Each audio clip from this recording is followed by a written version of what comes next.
deuxième classe 5 fils.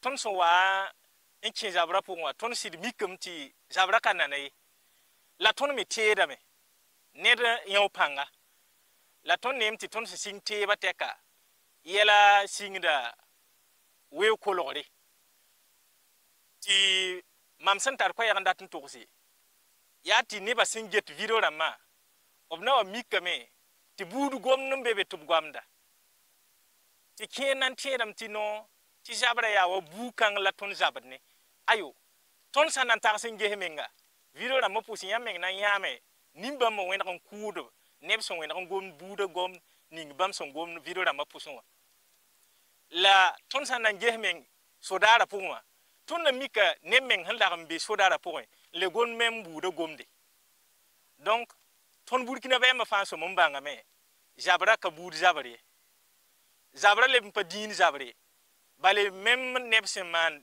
pratique même dina ne bamba lable bon kuda donc zabra le pa din jabre ti mam sandat ko yaga ne neba ya ti ton fa bang ti so mana ga tawa nte ti burkina le ban yal skankai wa handa ya pinna ti nom le bon wa bale zabning sin zabra ya nimpe elsa ton te ngol lo yin kite to bo bawzab te don ko neba to watin na yilaka ti bam ton tunug be nem pam ton la ran joun le bon lone la ton som parat ti ton la lo yinga yeso ti ton yikin ko de mense le bon kot ni mbwida ob song tondo ti nataba ente ti logning som be ton tenga irik manaka tenga it handi ka manaka tenga be o ton kwamana vim na lafi ob na vim na sinu pour bum fana se kablam e mam san ke ton kot neba ya to gunsu menga ne ram ni su watun shugodob neba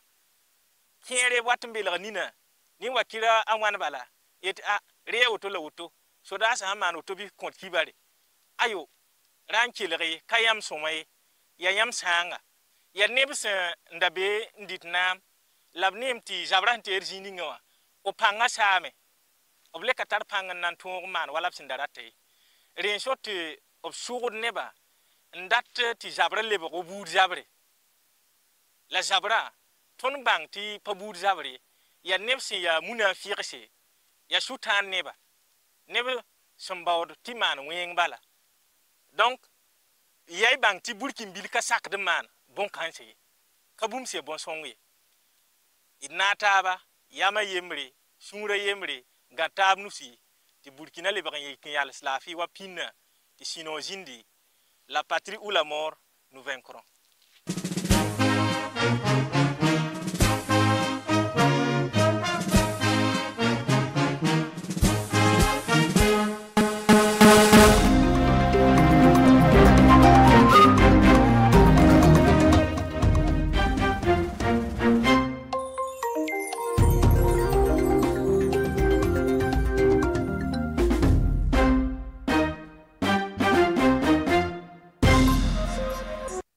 Mesdames et messieurs, bonjour. Il est 13h partout au Burkina Faso. Le journal.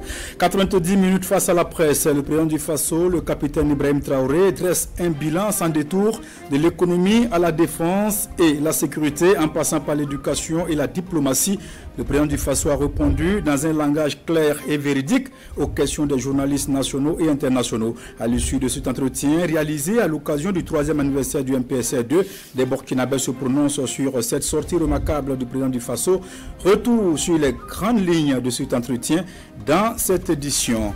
L'initiative présidentielle pour une éducation de qualité pour tous, adoptée en Conseil des ministres du 20 juin 2024, vise à révolutionner l'éducation au Burkina Faso à travers des réformes profondes, mais également la construction d'infrastructures modernes, notamment doter les universités d'amphithéâtres équipés et améliorer le cadre de vie et de travail des acteurs du monde de l'éducation. Les grands axes de cette initiative dans ce journal. Une semaine A pose ses valises dans la région du Dioro, la capitale de cette région, Gawa, est à l'honneur. Pendant une semaine, nous allons à la découverte de la cité du Bafougi avec son relief accidenté et sa diversité culturelle, ethnique et historique. La carte postale de la ville de Gawa dans cette édition. Merci de nous suivre. Franc, direct et véridique, le président du Faso, le capitaine Ibrahim Traoré, s'est exprimé dimanche soir à la télévision nationale devant les journalistes. Le président du Faso a affirmé que la guerre contre le terrorisme connaîtra un succès. L'équipement de l'armée va se poursuivre et s'intensifier. La reconquête totale du territoire sera une réalité. Revenons donc sur les grandes lignes de cet entretien avec Beniwende Frédéric Nikema.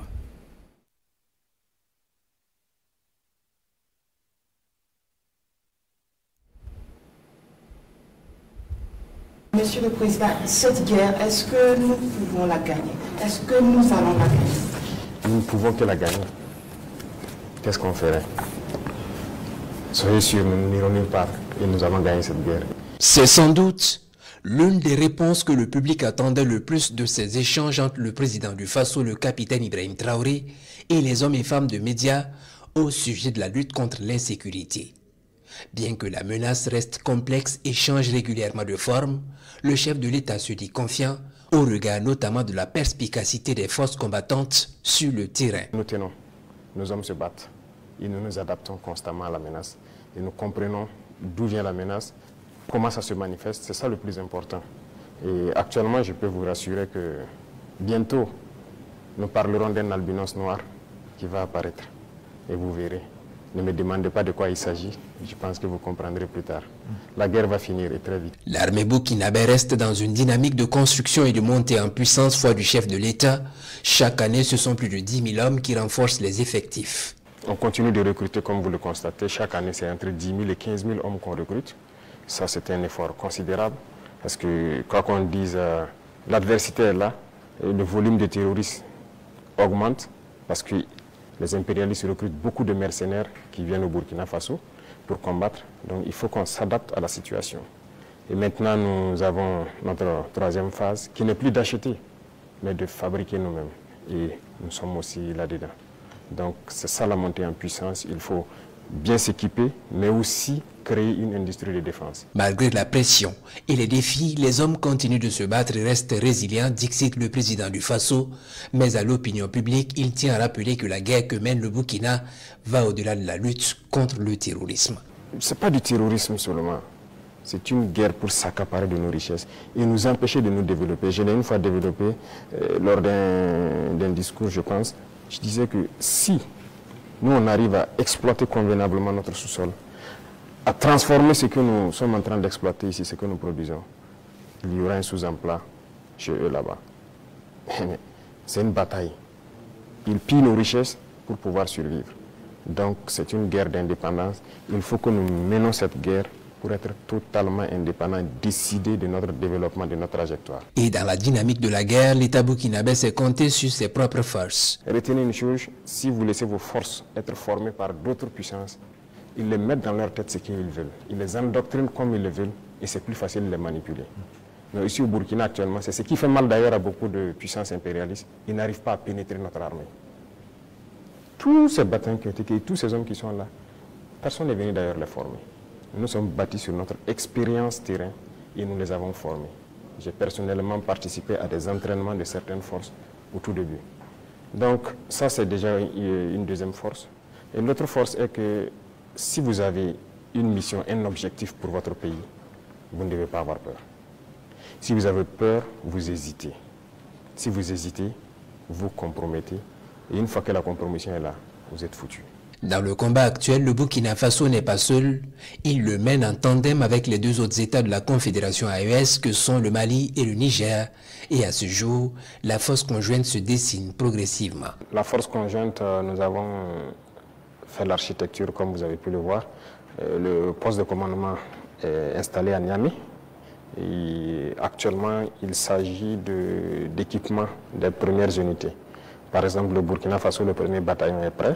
Et les équipements aussi de ce bataillon sont là. Et nous sommes en train de former le deuxième bataillon qui peut-être dans 2 mois comme ça seront prêts. Et chaque pays, le concept est que chaque pays commande les équipements. On a arrêté un format d'équipement que chaque bataillon doit avoir. Donc il faut les commander pour qu'on puisse les armer. Et comme je l'ai dit, jusque-là, on ne fabrique pas certains équipements. On est obligé de commander et vous voyez comment le monde est fou. tout le monde prépare la guerre. Vous pouvez commander aujourd'hui un équipement, on vous donne 4 mois, 6 mois, 8 mois, souvent même des années. Pour la réussite de sa mission, le capitaine Ibrahim Traoré dit placer sa confiance au peuple qui consent des efforts pour accompagner la dynamique de reconquête totale du territoire à travers notamment leur contribution au fonds de soutien patriotique. Il faut qu'on libère nos terres et qu'on sécurise nos populations. Ça, c'est l'urgence absolue. C'est plutôt un élément signé. Bienvenue, Taoussa. Les Burkinabés sont encore plus fiers de leur président et renouvellent leur confiance au président du Faso, le capitaine Ibrahim Traoré, à l'issue de son entretien avec les journalistes nationaux et internationaux pendant 90 minutes où il a abordé toutes les questions liées à la vie de la nation. Plusieurs Burkinabés n'ont pas tardé à réagir. Ce matin, notre équipe de reportage est allée recueillir les avis des Burkinabés. C'est dans cet élément signé Momoni Wanga. Face à des professionnels de médias nationaux et internationaux, le chef de l'État, le capitaine Ibrahim Traoré, parle sans tabou du Burkina Faso depuis son arrivée au pouvoir, sa vision actuelle et ses relations avec le monde extérieur. 90 minutes du président du Faso face à la presse hier 28 septembre et aujourd'hui les échos de ces échanges résonnent dans les rues de la capitale burkinabé. Bon, moi je suis vraiment très ému par rapport à cet entretien. Et le président il est vraiment ouvert et vraiment nous devons le soutenir. Voilà. Bon, par rapport à la crise, nous demandons Dieu et les ancêtres de nous bénir et de nous aider à récupérer notre territoire. Nous souhaitons que ceux qui n'ont pas la vision de l'AIS, ceux qui n'ont pas la vision du Burkina Faso, puissent se joindre à nous pour que nous faisions de l'Afrique une Afrique unie. Vraiment, nous avons écouté le président du Faso avec un grand intérêt. Et vraiment, c'était très positif. Et ça vient une fois de plus rassurer la population et que les autorités qui sont en place travaillent dans le sens d'amélioration des conditions de vie des populations. En toute sincérité, j'ai vu un homme qui a vraiment posé son discours dans le sens même de la compréhension des autres. Voilà, vraiment c'était vraiment très bien dit. Il a posé vraiment, c'était vraiment posé. Et les questions qui lui sont adressées, on sait que ce n'est pas des questions, souvent les gens disent que c'est des questions préparées. Non, non, c'est des questions qui sont vraiment, et il a répondu ça en fonction de sa vision et la vision qu'il veut que le peuple burkinabé incarne. Vraiment, je pense que ça veut une fois de plus rassurer le peuple burkinabé que les autorités en place mènent vraiment des actions en faveur pour le bonheur de la population. Dans ce face-à-face, le chef de l'État évoque une gouvernance de rupture impulsée avec pour gouvernail la révolution progressiste populaire. Une vision saluée par ces Burkinabés qui voient en cette dynamique l'instauration d'une justice sociale. Nous avons écouté avec beaucoup d'attention et j'apprécie très positivement. Et donc tout ce qu'il a dit, c'est parfait. Il a évoqué la question sécuritaire. Effectivement, le journaliste a posé la question par rapport au fait qu'il avait donné 3 mois. Mais effectivement, il a su bien répondre. Ceux qui se déclaraient comme étant des coopérants ou des amis du Burkina Faso étaient en réalité des monstres froids. Tenant compte de toutes ces variables, on est obligé de prendre en compte toute cette menace coalisée, ce qui n'est pas travail aisé. On fait face aux vraies réalités et on se rend compte que peut-être le programme qui s'était établi quand on arrivait n'était plus exécutable. Mais on peut atteindre l'objectif, mais plus au rendez-vous donné. Voilà, donc aujourd'hui, moi je pense que les Burkinabés gagneraient mieux à situer, ou bien plus que les Burkinabés, même à l'international, on gagnerait mieux à situer le contexte actuel et en recherchant l'objectif. Parce que le président ne s'est pas dévié de son objectif, même s'il n'est pas à mesure, il n'a pas été à mesure de concrétiser ce qu'il avait donné pour 3 mois. Il est toujours sur le même objectif et il est en train d'aller. Donc quel qu'en soit le nombre de temps qu'il faudra, il faut lui accorder cela parce que c'est nécessaire. De la situation sécuritaire aux questions de développement soutenues par la mobilisation populaire, ce rendez-vous avec les femmes et hommes de médias dépeint la situation réelle du Burkina Faso. Et pour ces Ouagavillois, soutenir cette dynamique est plus qu'un impératif.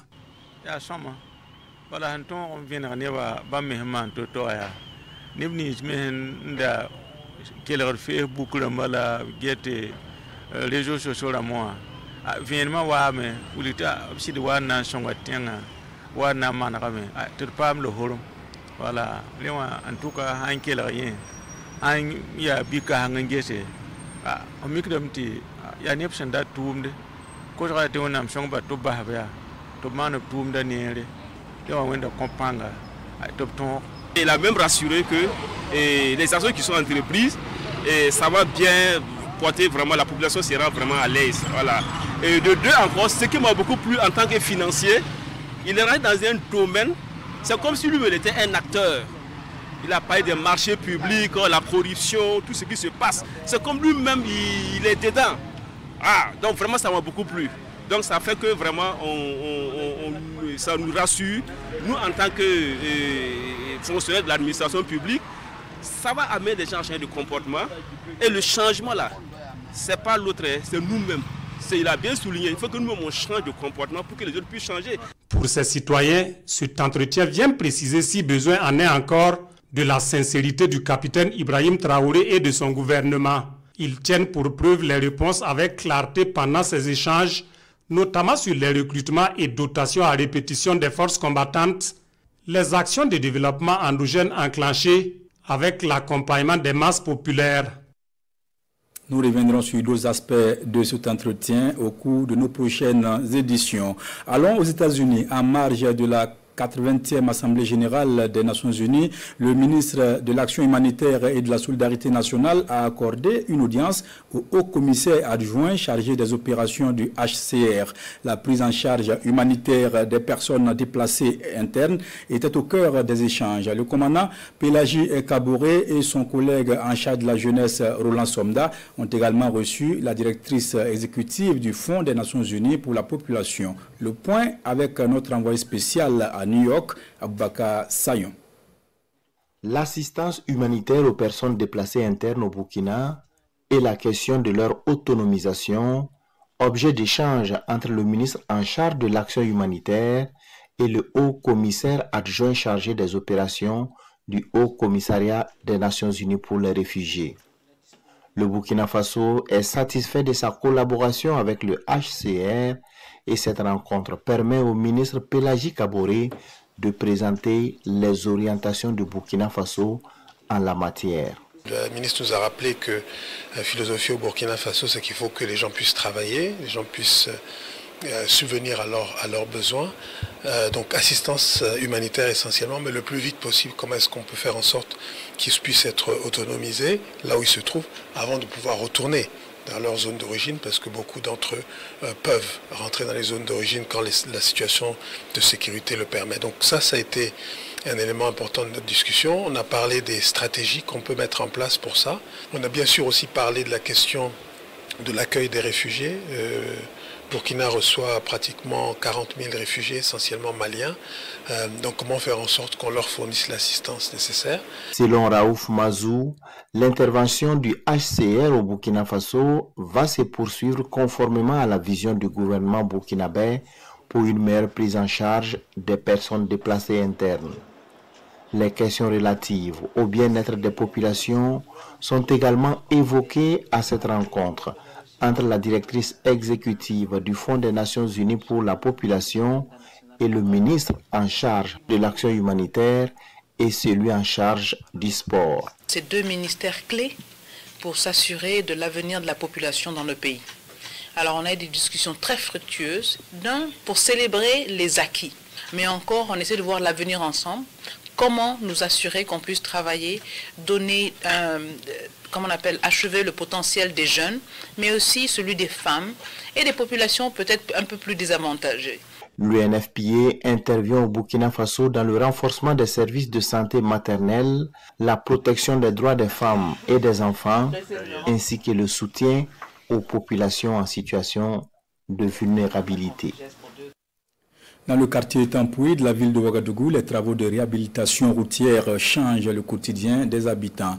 Une voie d'environ 1,5 km, longtemps dégradée, est en plein aménagement sous la houlette de l'initiative présidentielle Faso Mebo. Le constat de l'avancement des travaux avec la Sinassié Ouattara et Benewende Frédéric Nikiema.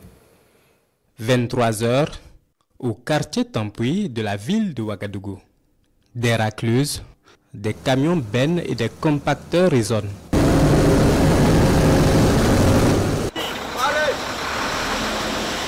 Le décor ici est celui d'un grand chantier routier long d'environ 1,3 km. En cette période pluvieuse, ce tronçon communément appelé Guéhi Bongo se transforme en bourbier, contraignant les usagers à contourner par d'autres ruelles. Pour limiter les désagréments, une brigade des infrastructures routières de Fasso Mebo est à la rescousse des usagers et riverains de la voie. Pour rejoindre le goudron, c'était pas simple. C'était pas du tout simple. L'eau ruisselait un peu partout. C'est comme si c'était un cours d'eau carrément. À ce niveau-là, là où le camion est présentement là-bas par exemple, quand il pleut là, on ne pouvait pas passer. Il fallait qu'on fasse carrément le tour. Parce qu'il y avait une grosse flaque là. Si tu rentres là, l'eau là même, bon, ta moto risque de s'éteindre quoi. Présentement, en tout cas, on peut emprunter la voie sans souci. C'est mieux qu'avant en tout cas. On est sauvés maintenant. En tout cas, quand on a appris qu'ils sont là, ça a été une surprise totale. Et nous ne faisons que remercier tout le monde, tous ceux qui sont à l'œuvre et en particulier le chef de l'État. Vraiment, nous ne savons pas quoi dire. Ça nous dépasse. On est très très satisfaits. Même on pensait même que c'était fini. Ce soir encore, on les a vus venir. Sinon, il y a eu une première étape. Ça ne vaut pas une semaine d'abord. Donc, on était fiers même déjà même de ce qui est passé pour la première étape là. Longtemps laissée à la merci des pluies et de la poussière, la voie de Guéhi Bongo n'était plus que l'ombre d'elle-même. Pour lui redonner sa praticabilité, il a fallu tout décaper, enlever l'argile jusqu'à atteindre un sol ferme avant d'entamer la pose des différentes couches de terre et le compactage. Ici, l'épaisseur de la route varie en moyenne autour de 40-45 cm. Par endroit, on va plus profond, donc ça veut dire qu'on aura en tout cas une plus grosse épaisseur parce qu'on aura à décaper beaucoup. Mais c'est normal aussi parce que quand vous voyez, nous sommes dans un bas-fond. Vous venez de voir tout de suite, on était en train de négocier pour le passage de l'eau. Ce n'est pas de l'eau qui est ici, des caniveaux ou bien de rupture des conduites de l'ONEA, mais c'est de l'eau qui sort du sol. À peine à 50 cm, on a de l'eau qui sort. Donc, quand on a affaire à ces genres de sol, c'est parfois vraiment une équation un peu difficile. Mais bon, on est maintenant aguerri, on arrive à s'en sortir. À Tampuy, les travaux ont démarré il y a près de 2 semaines. 3 voies d'accès sont concernées pour une distance totale de près de 3 km. Désormais, seule la voie de Guéhi Bongo reste en chantier. L'équipe de Fasso Mebo est à pied d'œuvre avec l'ambition de boucler les travaux en moins d'1 semaine, malgré les intempéries. Vous voyez, on n'a pas de voie de déviation pour les gens. Et quand c'est comme ça, c'est un peu difficile. Il y a des gens qui habitent juste à côté, ils veulent arriver saisir et il se trouve que vous avez bloqué la voie. Donc ça nous amène à travailler exclusivement la nuit. En moyenne, c'est aux alentours de 20h à 22h qu'on démarre nos travaux. Quand on démarre comme ça, c'est le lendemain, 8h, 9h qu'on quitte les lieux pour enchaîner avec la recherche de la latérite qu'on trouve aussi au Orwaga, parfois à des cinquantaines de kilomètres. Donc la journée est consacrée à ça avec un petit repos et le soir on enchaîne encore. C'est un peu comme ça qu'on fonctionne. Sur le terrain, les habitants observent avec soulagement la métamorphose progressive de la voie. Beaucoup se réjouissent de voir disparaître les nids de poules qui rendaient le trajet pénible. Certains n'hésitent pas à donner un coup de main. Nous-mêmes, on est sortis avec de l'eau chaude, avec du café, même nourriture même. Voilà, on a fait presque 2 nuits avec eux ici. Même avant-hier, là, on était ici avec eux. Même un vieillard qui passe et qui vous bénit parce que vous êtes en train de faire œuvre utile, je pense que c'est déjà quelque chose. Un jeune qui passe, qui trouve qu'il n'a rien à faire et qui vient vous aider à régler la circulation, à aider les gens à passer facilement, ça aussi, je pense que c'est quelque chose. Donc, honnêtement, il faut reconnaître qu'il y a la collaboration, il y a la participation des riverains. Après donc Tampuy, un autre quartier de la ville de Ouagadougou verra quelques-unes de ses voies dégradées recevoir les engins et l'équipe de Fasso Mebo. Il l'adjudant technicien supérieur en génie civil d'appeler les populations à maintenir la collaboration, gage d'un meilleur accès à des routes plus praticables pour tous les usagers.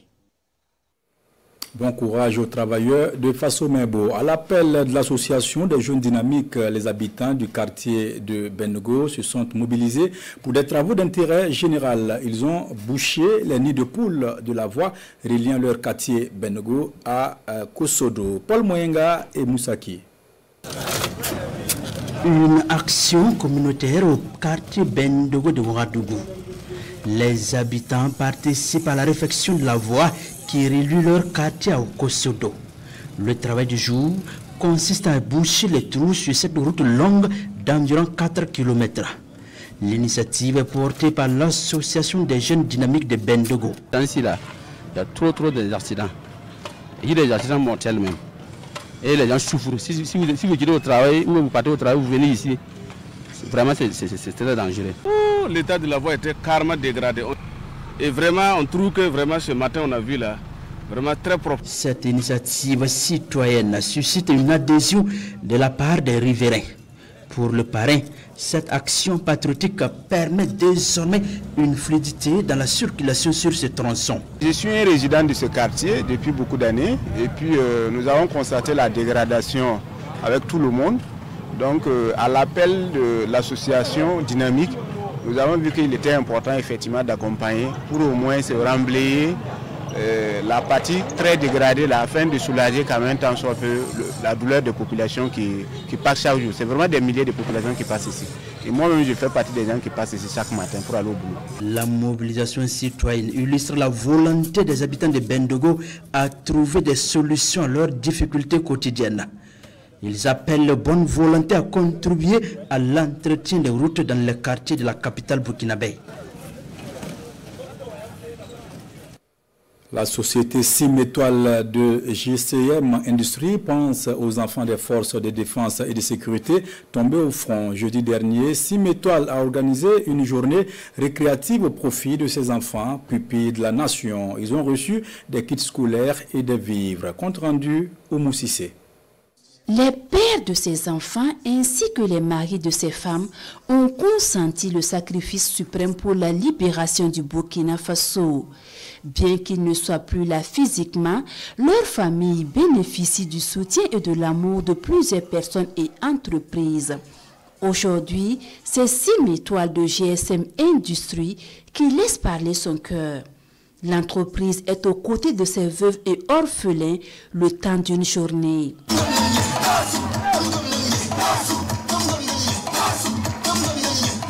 Cette animation est suivie de la remise symbolique de fournitures scolaires. Ce don se veut une contribution de GSM Industrie à la scolarisation et à l'épanouissement de ses enfants. Cette action de GSM Industrie est à saluer selon le médecin-colonel Sidi Mohamed Lamine Ouedraogo, directeur général de l'Agence de soutien aux veuves, orphelins et victimes de guerre. Pour lui, cette action vient en appui à toutes les mesures mises en place par l'État burkinabé pour assurer le bien-être de ses enfants et veuves.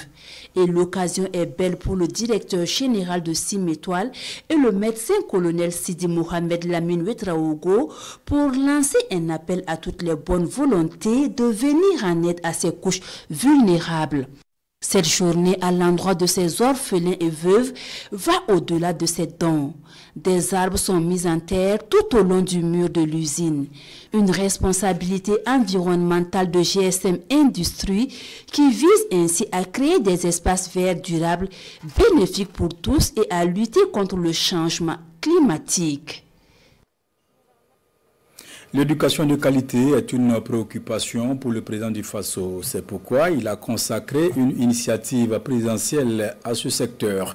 À travers l'initiative présidentielle pour une éducation de qualité pour tous, ce sont des écoles, des amphithéâtres et des laboratoires, des cités universitaires qui seront construits et équipés. C'est également des réformes profondes de l'école burkinabé qui sont en cours. Jean-Eudes Bayala et Maria Matamboura reviennent sur les grands axes de l'initiative présidentielle pour une éducation de qualité pour tous adoptée en Conseil des ministres le 20 juin 2024. Parmi les initiatives présidentielles mises en place pour le développement du Burkina Faso figure l'initiative présidentielle pour une éducation de qualité pour tous, IPEC.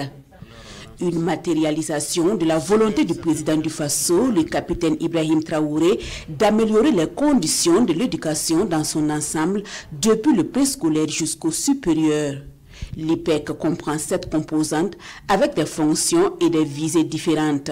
La première composante s'occupe essentiellement de la construction, de la sécurisation, de la normalisation des infrastructures éducatives.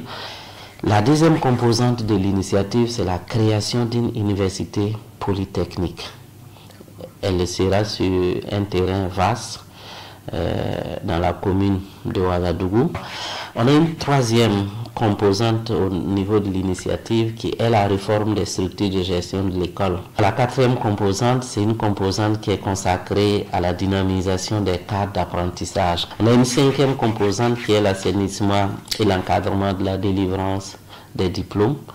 Et la sixième composante, ça c'est l'enseignement professionnel. La septième et dernière composante, c'est sur les questions de discipline, de propriété des établissements, parce qu'il faut qu'on arrive aussi à responsabiliser les élèves. En une année de fonctionnement, les premiers résultats sont déjà visibles sur le terrain. De nouveaux édifices ultra-modernes qui sortent de terre à Ouagadougou, Dédougou et Bobo-Dioulasso. Nous avons pu lancer un coup la construction de 12 amphithéâtres au Burkina Faso.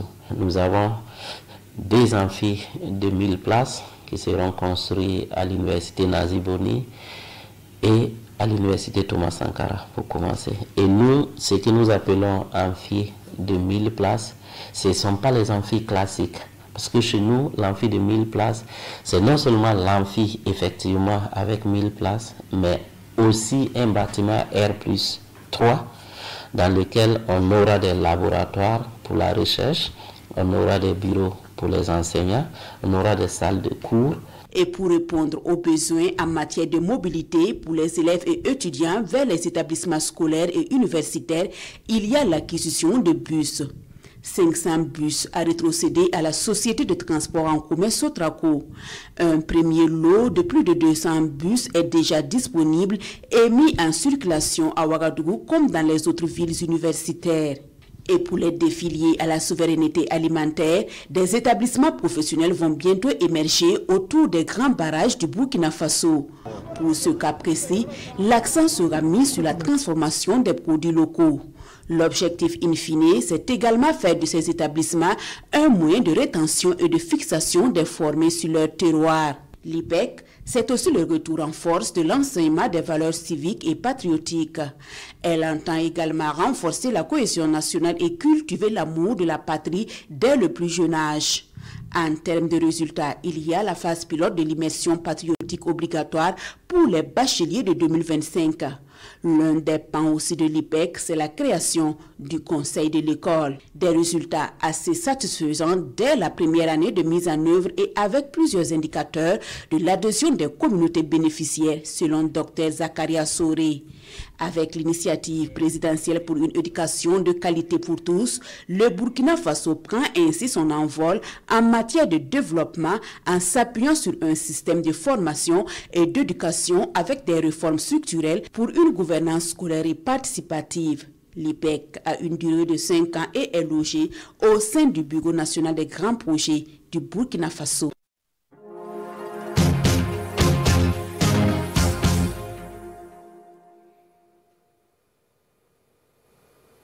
Une semaine A prend la direction de la région du Goro, précisément à Gawa, ville située à 395 km de la capitale Ouagadougou. Une semaine à Gawa, c'est une découverte ou redécouverte de la cité du Bafougi. 7 jours durant. Pour commencer, je vous propose la carte postale de la ville de Gawa dans cet élément signé Bernard Kombelem et Karim Bikenga. Gawa, à la fois chef-lieu de la province du Poni et de la région du Djoro. Elle se situe à 395 km de la capitale burkinabé. Cette ville du sud-ouest du Burkina Faso est fondée par Bafouji autour de 1888. D'où la périphrase, la cité de Bafouji pour la désigner. Gawa vient de Gangwera, en Lobili et signifie la route des gants. La commune est limitée au nord par la commune de Gouroumbou, au nord-est par les communes de Nako, Malba et Boussera, et à l'ouest par la commune de Gomblora. Au sud, la commune est limitée par la commune de Midebdou, au sud-ouest par la commune de Périgban et enfin à l'ouest par celle de Loropine. Sur la route des Gants, L'ambiance est celle d'une ville à diversité ethnique. À côté du Ramon Lobby composé des Lobby, des Biliforts, des Gans, des Djan, des Dogossais, des Dagara et des Pogli, il y a d'autres groupes ethniques à l'exemple des Mossé, des Peuls et des nationalités étrangères répartis sur 56 villages et 8 secteurs. La taille de la ville, 874 km² et 78 081 habitants y vivent, selon le recensement général de la population et de l'habitat de 2019. Les secteurs d'activité économique sont aussi riches que variés. Principalement, nous avons l'agriculture et la maraîchericulture. En deuxième position, nous avons l'élevage. Ce après quoi, il peut être noté la présence de quelques unités de transformation agroalimentaire. Après cela, nous avons l'artisanat qui occupe une très grande partie des activités économiques de la population. Et je pense qu'à ce niveau, nous pouvons citer des activités comme la vannerie, la poterie et le tissage. En termes d'économie, ce qu'on peut ajouter, nous avons aussi les activités d'extraction minière qui sont considérables. Et à cela, nous pouvons ajouter le commerce et les services marchands qui occupent aussi une bonne partie de la population. La particularité de Gawa réside également dans son relief accidenté, qui lui confère cette vue pittoresque. La cité de Bafouji regorge de nombreux trésors architecturaux et historiques. Certains rassemblés et conservés ici, au musée des civilisations du Pony, pour les générations présentes et futures.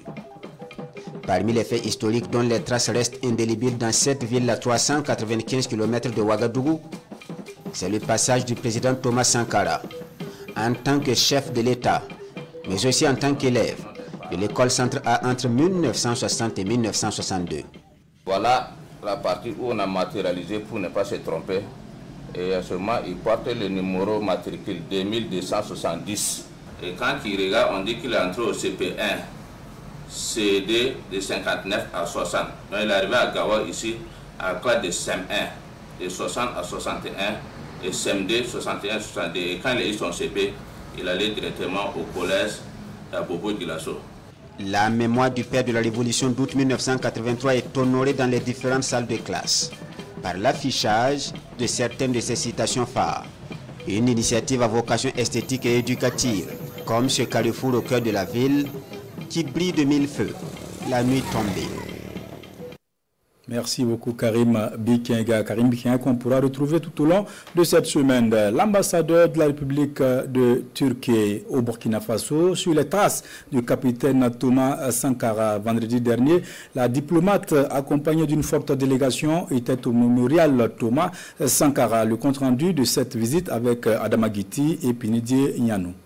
L'ambassadeur de la République de Turquie au Burkina Faso en visite au mémorial Thomas Sankara. Par cette visite guidée, la diplomate et sa délégation s'abreuvent à la source de la révolution burkinabé menée par le capitaine Thomas Sankara. De la statue du père de la révolution d'août 83 à ses bureaux en passant par le mausolée et le lieu du crime du 15 octobre 1997, tout a été présenté et expliqué aux visiteurs. Ils ont laissé le site là, comme là, dégradé, sans aménagement pendant 10 ans. C'est donc, il y avait un baobab qui était juste à côté. Cet homme-là, on a symbolisé. Le baobab était vraiment le symbole traditionnel africain. Pour la diplomate et sa délégation, la personnalité de Thomas Sankara, sa vision axée sur la révolution démocratique et populaire, ses réalisations et ses citations emblématiques donnent de l'émotion. Au fait, je connaissais un peu, mais là, le fait de voir en personne et en concret les lieux où les événements sont passés, c'était très impressionnant. Je considère que connaître un pays, ça passe aussi de connaître son histoire. Et je remercie infiniment pour cette visite. Avant de quitter les lieux, la diplomate encourage fortement le peuple burkinabé à perpétuer l'œuvre du père de la révolution d'août 83 Pour elle, sa vision est plus que jamais d'actualité et devrait inspirer toute l'Afrique. Parlons de Cito, au rythme des chants, des danses, des contes. Le patrimoine culturel immatériel était à l'honneur à cette 15e édition du Cito. C'était au cours d'une soirée dédiée à la valorisation de nos traditions dénommée Bougousso de la diversité. Ambiance de cette soirée avec Beniwende Frédéric Nikiema. Tambour battant, pas de danse cadencée et récit envoûtant. Ici, chaque prestation est un voyage dans l'âme des traditions.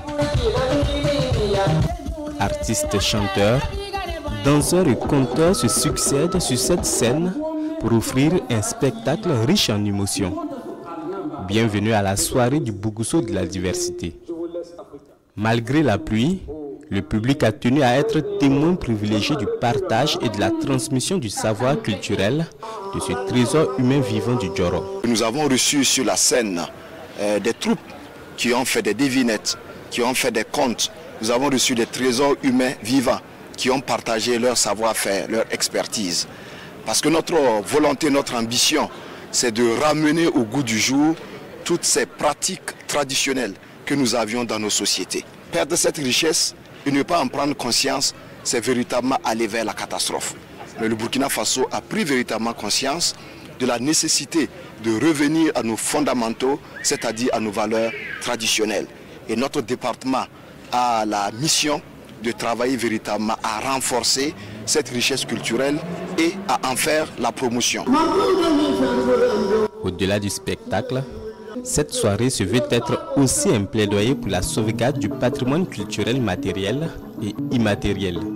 Les Bougousso de la diversité se présentent comme des soirées d'invitation à la promotion et à la préservation de l'identité nationale, tout en renforçant la cohésion sociale.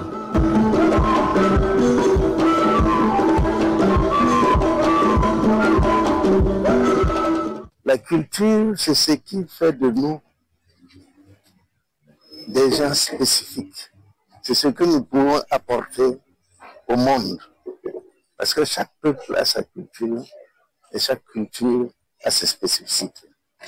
Et donc, je ne peux que saluer ce dynamisme au niveau du ministère et rappeler toute notre disponibilité à accompagner en tant que président de l'association Racine, qui est une association qui fait la promotion de nos valeurs culturelles, et toujours accompagner les initiatives du gouvernement que nous trouvons très très positives.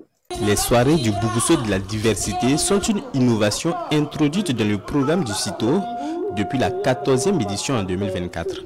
Placées sous le signe du patrimoine culturel immatériel, ces soirées d'hommage et de valorisation invitent à bâtir l'avenir en se ressourçant aux valeurs endogènes léguées par les anciens.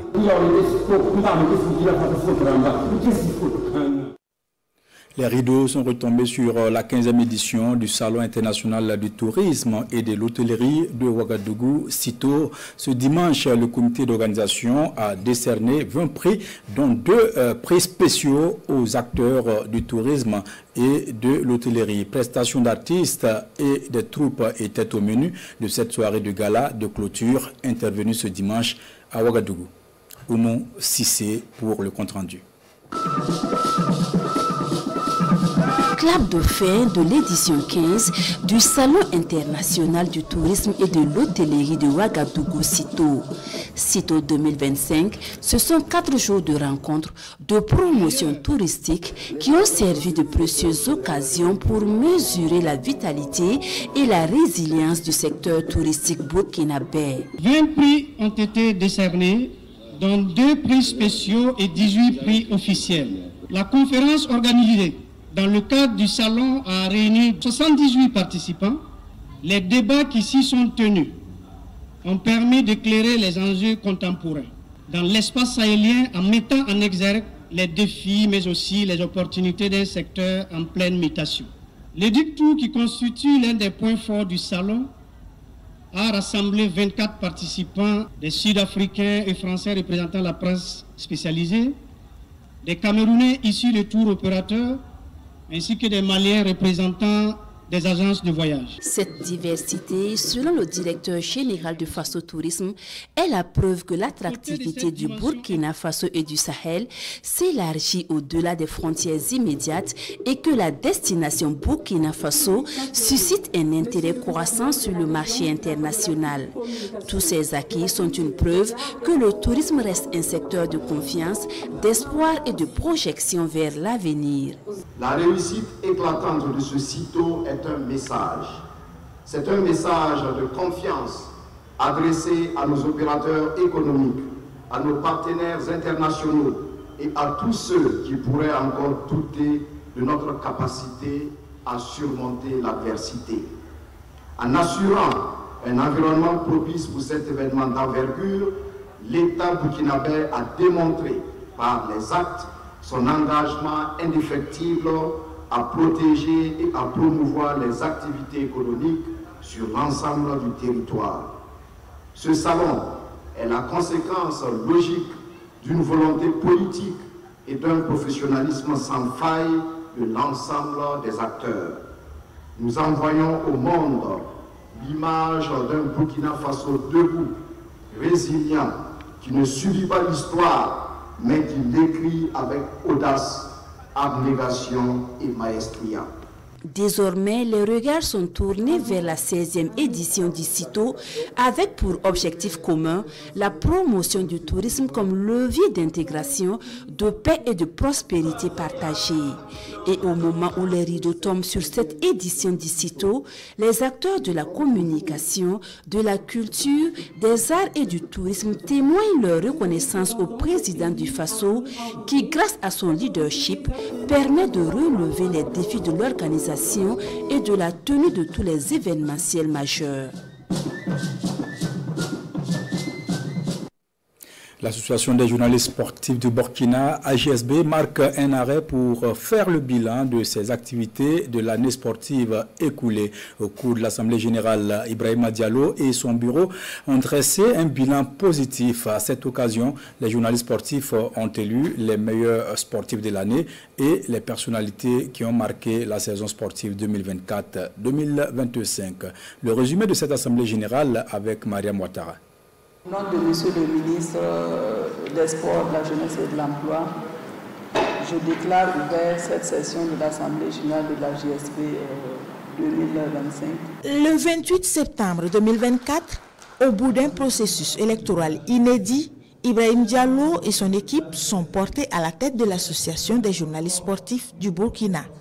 Une année plus tard, soit 365 jours de gestion, le comité exécutif de la GSP sacrifie à une tradition chère à l'association, l'Assemblée générale, une tribune de redevabilité qui, en plus de faire le point sur l'an 1 de gestion, constitue un moyen efficace de rassurer les fidèles partenaires de la fêtière des journalistes sportifs. Une année de gestion pour l'équipe Diallo placée sous le signe de la continuité, mais aussi de l'amélioration. Nous avons poursuivi l'œuvre qui a été entamée en menant à bien en tout cas toutes les activités qui étaient dans le calendrier prévisionnel et nous avons pu améliorer dans l'organisation et tout ce que nous pouvions donc ensemble, nous avons pu en tout cas le dérouler. Vous avez vu la Super Coupe AJSB qui s'est déroulée à Bobo Dioulasso, le joueur AJSB du mois, la journée internationale de la presse sportive que nous avons célébrée à Tintilou, AJSB Solidarité que nous avons donc menée également.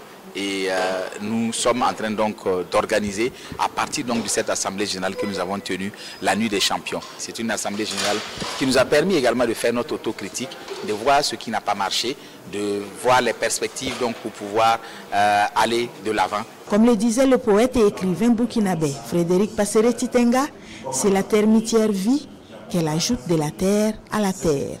Au cours de cette assemblée générale, les membres ont pu élire les meilleurs sportifs de la saison 2024-2025. Lesquels sportifs seront distingués au soir du mercredi 22 octobre prochain au cours de la nuit à eux dédiée, la nuit des champions AJSB. Les nouvelles de l'élection présidentielle au Cameroun, une actualité internationale qui suscite des analyses et commentaires des quotidiens burkinabés dans leur première parution de la semaine.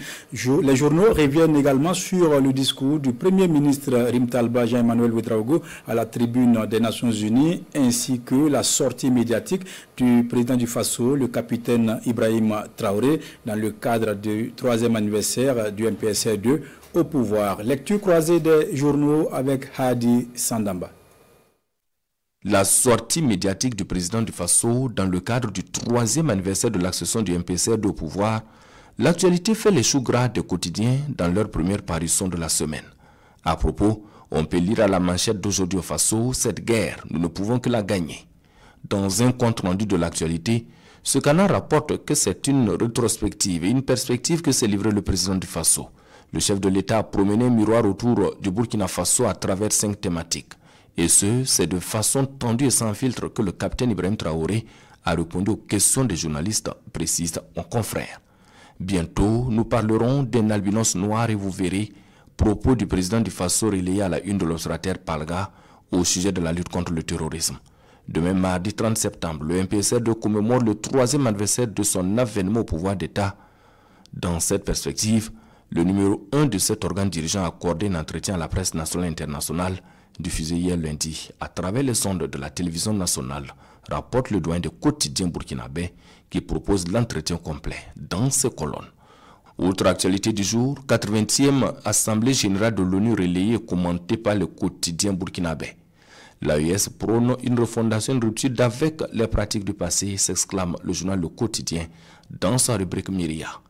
À cette tribune, les 3 pays de l'Alliance des États du Sahel ne sont pas allés en rang dispersé, mais plutôt de façon concertée, une chose assez rare pour ne pas être évoquée. L'AES a dénoncé de façon concordante et collégiale les tentatives d'aliénation de recolonisation, commente l'éditorialiste. Autant le dire, à quoi cela servira-t-il, s'interroge l'Express du Faso. Au Sahel, le gouvernement des pays membres de l'AES ne cesse de dénoncer, avec des éléments de preuve à l'appui, le soutien de la France aux groupes armés terroristes qui tuent, pillent et contraignent les populations au déplacement.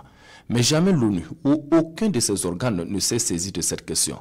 Ce qui fait dire au quotidien bobolais que l'ONU a choisi son camp, celui de la souffrance des peuples du Sahel.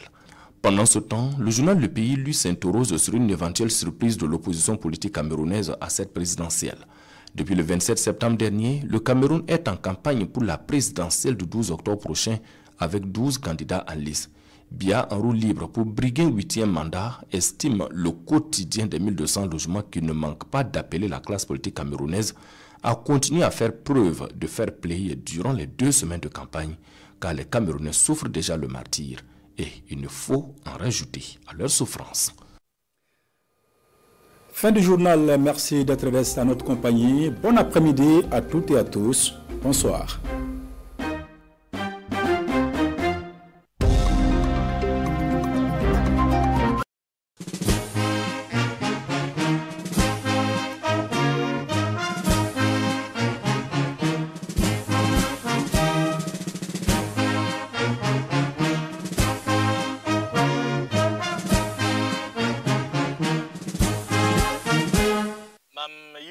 Deuxième classe 5 fils. Ton son wa inchi zabra pour moi ton sid mikum ti zabra kanane la ton me tie da me ned yon panga la ton nem ti ton sing tie bateka yela singda we kolore ti mam santar ko yanda tun toksi ya ti ne ba singet video rama obna mikame ti budu gom numbe be tub gwamda ti kenan tedam ti no ti zabra ya wa bukang la ton zabne ayo ton sanan tar singe hemenga video na mo pusi yameng na yame nimba mo wen kon kudo neb son wen kon gom buda gom ning bam son gom video na mo puso la ton sanan gehmeng sodara pungwa ton na mika nemeng han la mbe sodara pungwa le gon mem buda gomde donc ton burkina be ma fa so mo mbanga me zabra ka bud zabare zabra le mpa din zabre bale même nebseman pratique même dina ne bamba lable bon kuda zabra le pa din zabre ti mam sẽn dat koɛɛg ne neba yaa tɩ tõnd fãa bãng tɩ sõm n naaga taaba n tɩ d burkine wã lebg n yãls kãnkẽ waa sẽn da ya pĩnnã tɩ noom lebg n wa bala zabr ning sẽn zabrã ya nin-peelsa tõnd tẽng n log yĩng n kɩte tɩ b bao zab teed n kõ neba tɩ b watẽ n na yɩlga tɩ bãmb tõog n tũnug beene n paam tõnd log n zuun lebg n loone la tõnd sẽn pa rat tɩ tõnd laga looga yĩnga yẽ so tɩ tõnd yik n kõd mense n leb n kot nin-buiidã b sõng tõndo tɩ na taaba n tɩ log ning sẽn be tõnd tẽngẽ wã d rɩk n maneg tẽngã d sãn dɩk n maneg tẽngã beoogo tõnd koambã na n vɩɩmda laafɩ b na n vɩɩmda sũ-nu pʋgẽ bũmb fãa na n sek b lame mam sã n ket n kot neba yaa tɩ b gũus b menga ne rãmb nins sẽn wat n sʋgd b neba kẽere wat n belg nina nin wa kira a wãn bala yetɩ a rɩa woto la woto sodaasã sãn maan woto bɩ kõt kibare ayo ra n kelg ye ka yãmb sõma ye ya yãmb sãanga ya neb sẽn n da be n dɩt naam la b neem tɩ zabrã sẽn teed zĩig ningã wã b pãngã saame b le ka tar pãng n na n tõog n maan wala b sẽn da rata ye rẽen so tɩ b sʋgd neba n dat tɩ zabrã lebg b buud zabre la zabrã tõnd bãng tɩ pa buud zabre ya neb sẽn ya mũna n fɩgse ya sʋ-tãan neba neb sẽn baood tɩ maan wẽng bala donc yaa bãng tɩ burkin-bil ka sakd n maan bõn-kãnse ye ka bũmb se bõn-sõng ye d na taaba yama yembre sũurã yembre gã taab nusi tɩ burkina lebg n yik n yals laafɩ wa pĩnnã tɩ sino zĩndi la patrie ou la mort nous vaincrons.